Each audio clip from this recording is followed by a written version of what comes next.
I want to talk about chapter 56 of Ragnarok. Obviously, this is going to have spoilers if you have not read the chapter yet. Read it first, and you can watch it. So we start with the beginning of the chapter with the victory of Shishwangdi over Hades, and Shishwangdi talks with his Valkyrie a bit after the victory, and obviously the other people on the human side, the fighters are talking with their own Valkyries, and asking how that is possible, how Shishwangdi defeat Hades, and Sasaki say something with that. One reason is that Shishwangdi was able to break through Hades' blood iron spear with his sword, because he confused the Valkyrie with his own air ability, combined them to break through the iron blood to defeat Hades. And obviously, because of the battle, Shishwangdi and the Valkyrie are critical injured after the battle, so they both have to be rushed to the hospital. We do not know yet if Shishwangdi and the Valkyrie will survive, but they win. They have won the battle for the human. So now the stands 4-3. So 4 victories for the humans and 3 victories for the guards. The first victory was with Sasaki. The first victory was with Jack the Ripper. The second victory was with no, sorry, wrong here. Sorry. The first victory was with Sasaki. The second victory was with Jack the Ripper. Then the match number 3 between Shiva and Raiden. Then was 1 victory for the guards, and then we have after that was the battle between Buddha and Zero. So then was 1 more victory for the humans. And then after that battle, we have Shishwangdi with Hades, and then the 4th one. So 4 victories. So if they just have to win, sorry, a bit not so bad. So 4, 5, so 3 more victories for the humans. Then they have won the whole tournament. So far, so we have Shishwangdi, Buddha, and then we're gonna have Nostradamus.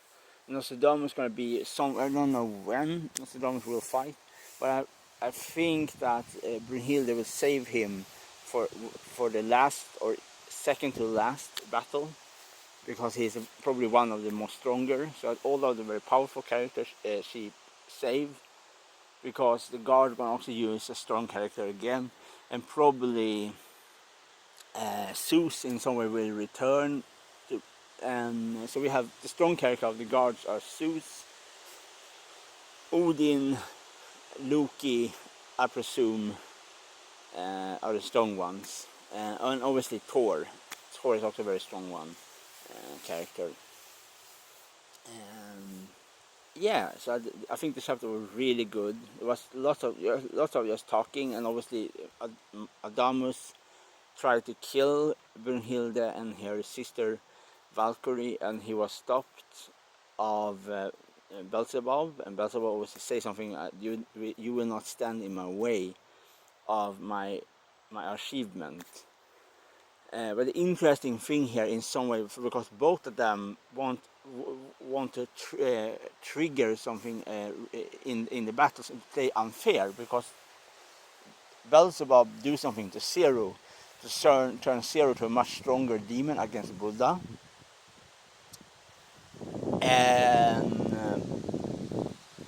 and we know also that Beelzebub have some connection with Loki.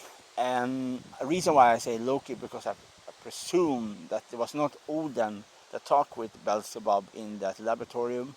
That was Loki disguised as Odin to trick the readers, I think. I can be wrong, obviously. Just my pure speculation. And that was the case.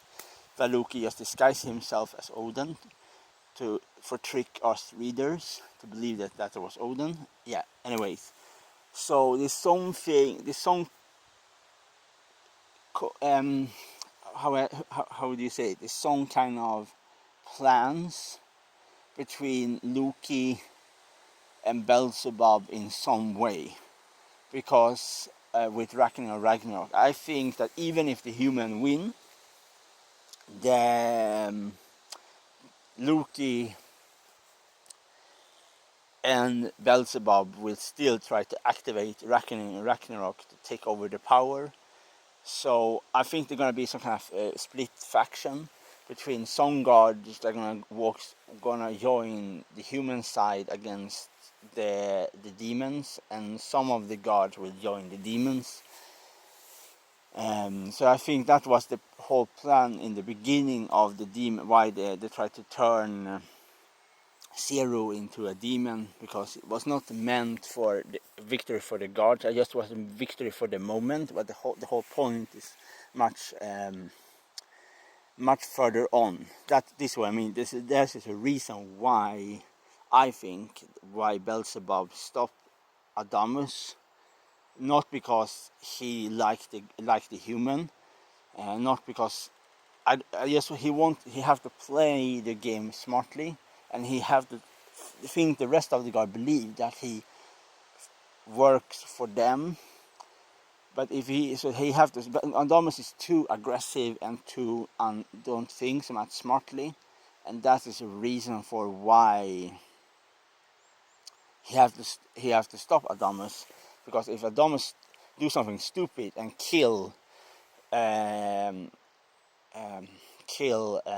Brunhilde and the Valkyrie sister, obviously everybody will suspect something had happened, some assassination, some killing attempt, and that everybody will, especially if the guards play unfairly. Obviously they play unfairly, they absolutely play unfairly, but they play smart with that kind of thing. Because Adamus want to think that when the humans fight, that this is common thing, that he have nothing to do with that, and that is why I think we see Loki, we see Adamus, we see Beelzebub and Loki, and so they have something in plan.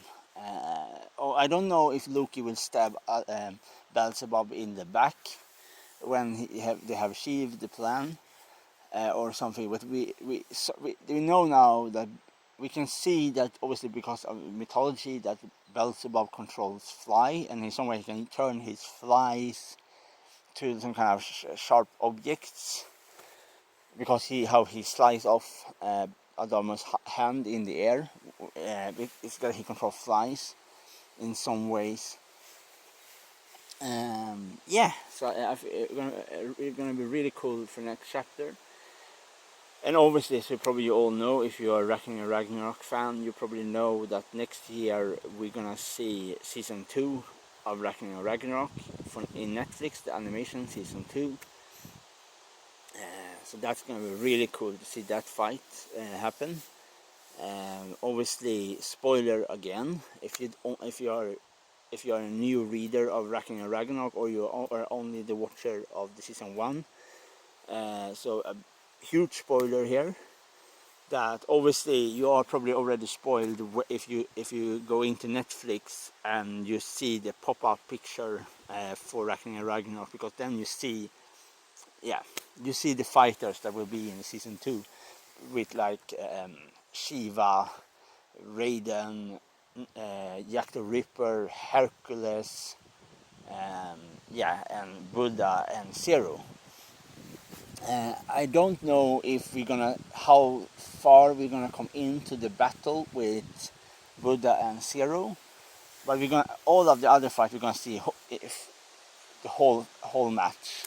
What I hope for really is that they will make a longer episodes, so they have more time to show all details. What I hope for. So instead of, I think the season 1's episode times was, I think 26 minutes. I probably say wrong, but something between 26 or 30 minutes. So what I hope for here, instead that maybe they make them maybe 50 minutes each. So we can, instead of making lots of episodes of the same character, the backstory and the fight, and just put them to one episode, the whole thing.